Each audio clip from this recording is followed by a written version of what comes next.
કપાસ બજારમાં એકાએક તેજી શા માટે અટકી ગઈ? કારણ કે તેના ઘણા બધા કારણો છે, જેમ કે વૈશ્વિક લેવલનો કપાસનો પ્રમુખ ગણાતો ન્યૂયોર્ક કોટન વાયદો સતત ઘટી રહ્યો છે અને બીજા ઘણા બધા વૈશ્વિક પરિબળો છે તે ભાગ ભજવી રહ્યા છે. તેને લીધે કપાસ બજાર 2000ની સપાટીએ પહોંચી ચૂકી હતી. તેમાંથી સડસડાટ અત્યારે 1800ની આસપાસ આવીને સ્થિર થવા મથામણ કરી રહ્યું હોય તેવું ગુજરાતના અલગ અલગ વિસ્તારોના કપાસના 20 કિલોના ઊંચામાં ઊંચા ભાવને જોતા આપણને લાગી રહ્યું છે.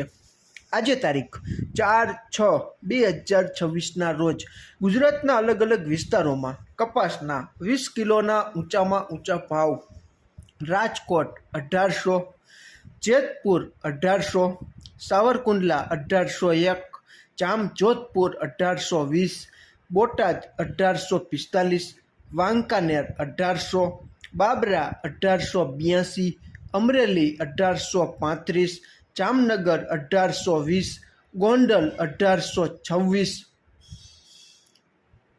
ભાવનગર 1690. ખેડૂત મિત્રો, તમે જોઈ શકો છો કે 1800 અને 1850ની આસપાસ ગુજરાતના ઘણા ખરા વિસ્તારોમાં કપાસના 20 કિલોના ઊંચામાં ઊંચા ભાવ એવરેજ કન્ડિશને આપણને જાણવા અને જોવા મળી રહ્યા છે. ક્યાંક ક્યાંક આનાથી ઉપરની બજાર પણ છે. ટૂંકમાં કપાસ બજારમાં જે 2000ની આસપાસ ભાવ પહોંચ્યા હતા તે ભાવ છે તે સડસડાટ 150થી 200 કે 250ની આસપાસ 20 કિલોએ ઘટી ગયા છે કપાસની ગુણવત્તા મુજબ. હવે કપાસ બજારમાં એકાએક તેજી શા માટે અટકી ગઈ? તો કે એક તો ન્યૂયોર્ક કોટન વાયદામાં મોટી અફરાતફરીનો માહોલ છે તે અત્યારે ચાલી રહ્યો છે. ખેડૂત મિત્રો, 4/6/2026ના રોજ 5:35 આસપાસ આપણે જોઈએ તો ન્યૂયોર્ક કોટન વાયદો ડિસેમ્બર 2026નો 0.51 સેન્ટ જેટલો ઘટીને 80 સેન્ટની આસપાસ ચાલી રહ્યો છે. ક્રૂડ ઓઇલનો WTI વાયદો પણ 92.48 અને બ્રેન્ટ ઓઇલ પણ $94.46 તેમજ ડોલર ઇન્ડેક્સ $90.180ની આસપાસ ચાલી રહ્યો છે. NCDEX ઉપરનો આપણો કોકુડકલ કપાસિયા ખોળનો જૂન 2026નો વાયદો ₹10 જેટલો ઘટીને 3583 અને જુલાઈ 2026નો વાયદો પણ ₹18 જેટલો ઘટીને 3638ની આસપાસ બંધ આવેલો છે. આપણી શંકર રૂની ખાંડીનો ગાંસડીનો ભાવ 62,200થી 62,500, કપાસિયાના 20 કિલોના ભાવ 880થી 935, કપાસિયા વોશ 1500થી 1510, કપાસિયા ખોળ 60 કિલોની ભરતીવાળી ગુણી આવે છે બ્રાન્ડ, તેના ભાવ 2500થી 2600ની આસપાસ ચાલી રહ્યા છે.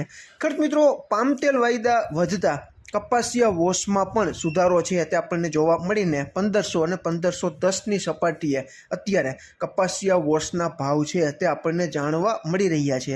હવે ખેડૂત મિત્રો, દરેક દેશના રૂના ભાવ આપણા ભારતીય રૂપિયામાં ભારતીય માપ પ્રમાણે 356 કિલોની ખાંડીમાં કયા કયા દેશની ગાંસડી કેવા ભાવમાં ચાલી રહી છે તેની પણ આપણે માહિતી મેળવી લઈએ.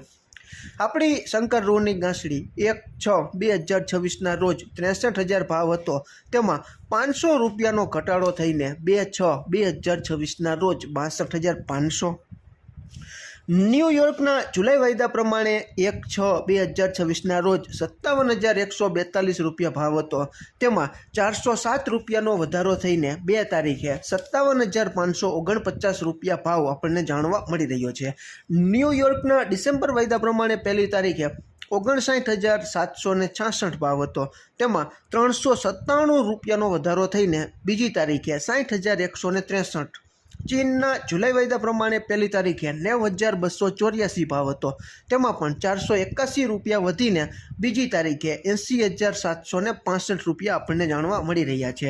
ચીનના સપ્ટેમ્બર વાયદા પ્રમાણે પહેલી તારીખે 51,157 ભાવ હતો. તેમાં ₹563નો વધારો થઈને બીજી તારીખે 81,721. બ્રાઝિલના રૂના ભાવ પહેલી તારીખે 63,017 હતા. તેમાં પણ ₹298 વધીને બીજી તારીખે 63,315ની આસપાસ બ્રાઝિલના રૂના ભાવ આપણને જાણવા મળી રહ્યા છે. હવે ખેડૂત મિત્રો, અત્યારે વૈશ્વિક ઉથલપાથલ એવી ચાલી રહી છે કે ક્રૂડ ઓઇલ અને બ્રેન્ટ ઓઇલના વાયદા છે તે $100 નીચેની સપાટીએ આવી ચૂક્યા છે. એટલે કપાસનો પ્રમુખ ગણાતો બેન્ચમાર્ક વાયદો ડિસેમ્બર 2026નો સતત દબાણના લીધે અને ટેકનિકલ વેચવાલીને કારણે સતત ઘટી રહ્યો છે. ન્યૂયોર્ક કોટન વાયદામાં ખૂબ સારો એવો સુધારો થોડા દિવસો પહેલાં હતો, પરંતુ તે બધો જ સુધારો છે તે અત્યારે ધોવાઈ ગયો છે. હવે ન્યૂયોર્ક કોટન વાયદામાં એક્સચેન્જમાં સર્ટિફાઈડ રૂની ઘાસડીનો સ્ટોક 2,42,991 સર્ટિફાઈડ રૂની ઘાસડીનો સ્ટોક છે 1 જૂન 2000 સુધીમાં આપણને જાણવા મળી રહ્યો છે. ટૂંકમાં વૈશ્વિક લેવલે જે સિન્થેટિક જે ફાઇબર બને છે, જેને આપણે કૃત્રિમ રેસા તરીકે ઓળખીએ છીએ, તેવું નાયલોન અને પોલિએસ્ટર કાપડ છે તે ક્રૂડ ઓઇલ સસ્તું થતાં ખેડૂત મિત્રો તેમાંથી બનવા માંડે છે અને પરિણામે કપાસની માંગ છે તેમાં ઘટાડો જોવા મળે છે. અને આની સીધી જ અસર ન્યૂયોર્ક કોટન વાયદામાં મોટા રોકાણકારો વેચવાલી વધારતા બજાર છે તે તૂટે છે. આ સાવ સીધું, સિમ્પલ અને સાદું લોજિક છે.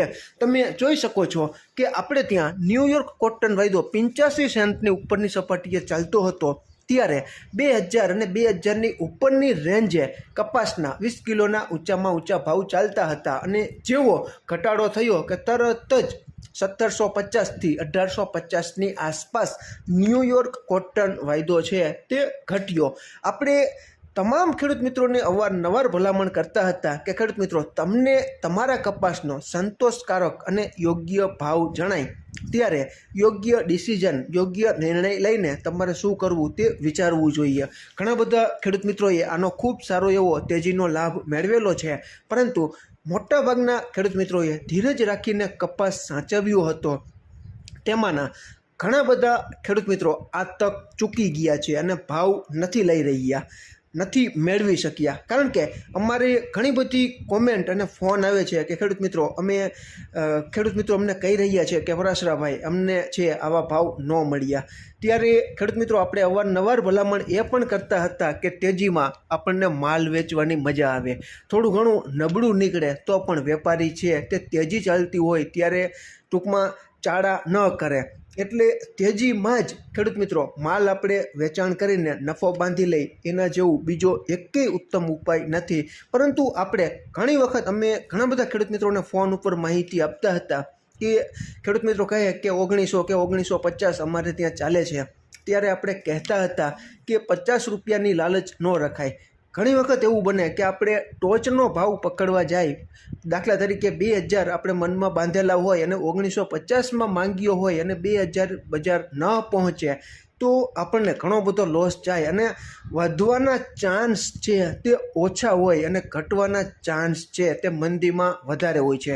તેજી ચાલતી હોય તો કોઈ પ્રોબ્લેમ જ નથી, પરંતુ વૈશ્વિક અસ્થિરતા જેમાં આપણે જોઈએ તો અમેરિકા, ઇઝરાયલ અને ઈરાન વચ્ચે જે સંઘર્ષ ચાલ્યો તેને કારણે દરિયાઈ માર્ગો છે તે અસલામત બન્યા અને આને લીધે જ કપાસ બજારમાં ઝંઝાવાતી તોફાની ઉછાળો આવ્યો અને કપાસ બજાર છે તે એકદમ વધી ગઈ.